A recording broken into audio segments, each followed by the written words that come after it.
At the minute we're coppicing, well, finishing off this patch of coppice woodland, which was originally about, I'd have said about an acre and a half.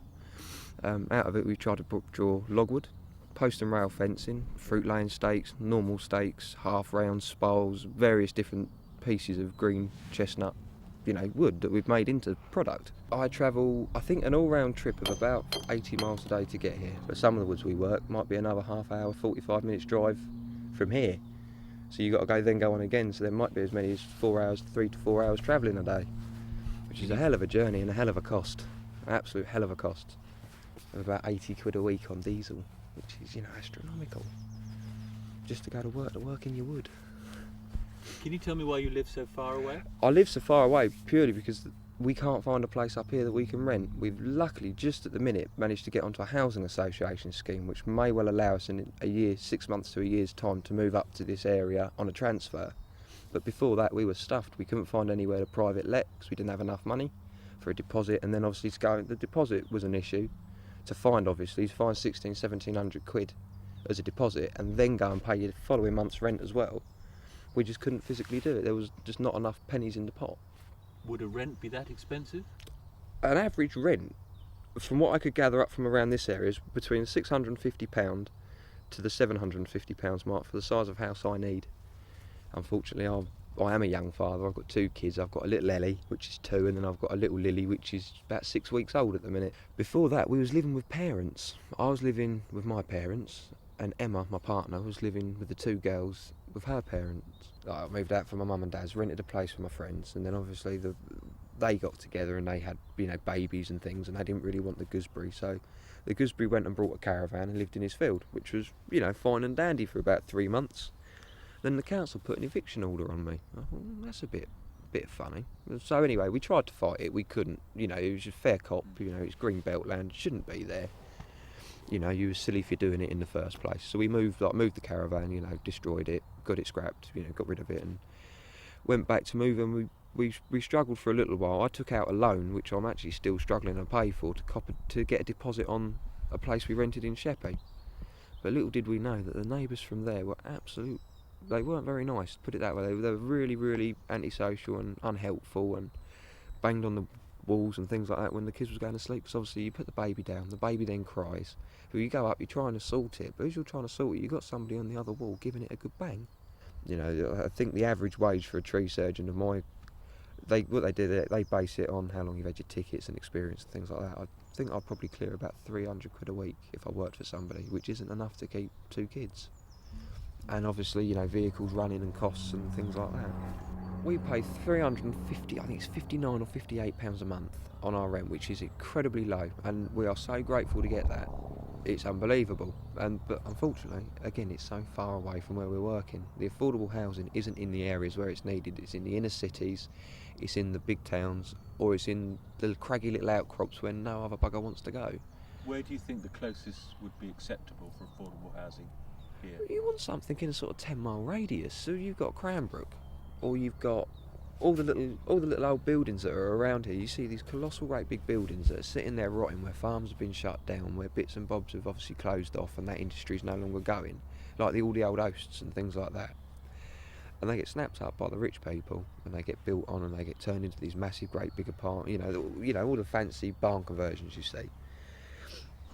And really that could be done by the government for very little cost and be rented out to people such as myself that want to live in the countryside. Young kids, sort of 20 to 30, you could have it as an age band. You could convert those, having people living in those. You could split them up into 4 houses, 3 houses. They're better than the houses we're living in. In our place, we can't put a log burner in. I'm a woodsman. I've got wood coming out of my ears every single day. I cut a tree down, at least a tree. And so it makes sense for me then to be able to go and fuel my house and make it all nice and warm. It'd make a massive difference to the atmosphere. You're not using half of the fossil fuels. It's all renewable wood, as you can see. You cut it down, she regrows. In fact, we're sitting next to some fine examples now. Where that was cut last year, and it's regrown already this year up to a whip about that sort of height. So it'd make a massive difference as far as the environment's concerned and on people's pockets. So you'd use the fruits of your labours in a Yeah, heating system? I'd definitely use it. I've never lived in a house without a log burner before this one, but where they're not insured to have that on the estate, they won't let you put one in. Not even, I even offered to put money in of my own to up the insurance on it, because it would save that much money. The saving I think we worked it out last night, as we'd make £50 a week saving on the electricity bill if we was allowed to have a log burner in. My family comes from Detlin Stockbury area, just in the middle, in a place called Yelsters. And what was your mother and father's business? They were involved in a farm as well? They were. They was a very big fruit farmer, one of the big fruit growers, and they went. Unfortunately, they went out of business about 10 years ago due to the fruit industry just going, well, pretty much like the chestnut industry's going down the pan. And so they got out when they could and brought a pub, and from a pub they went, and father went on to a civil servant. But yeah, we've always been wrapped up in farming. I think at one stage he had over 150 acres, 250 acres that he farmed himself, plus various other contracts that he done as well. He's done wood cutting himself. You know, that's how I got into this. We done a few acres when I was about 10. I thoroughly fell in love with it. You know, using a chainsaw all day, having big bonfires. What more could a little boy want? And so when I grew up, this is what I did. You know, when you work outdoors, you're an outdoor person. You're that sort of country person. You are that. There's a definite type of idiot that works outdoors, and unfortunately, from our family, we are the sorts of idiots that go and work outdoors. So when you have to go and work indoors, it's absolutely soul destroying. So you actually learned your father's hand? Yeah, Dad taught me. Dad taught me how to do things. I also worked with an extremely good coppice worker called Trevor Town. He's old, what we'd call old school coppice worker. He's done it ever since he was 17, and he's now about 56 now. He's quite an old boy now, sort of starting to look to wind down and retire a bit. And he taught me how to make the rails with the wedges and that.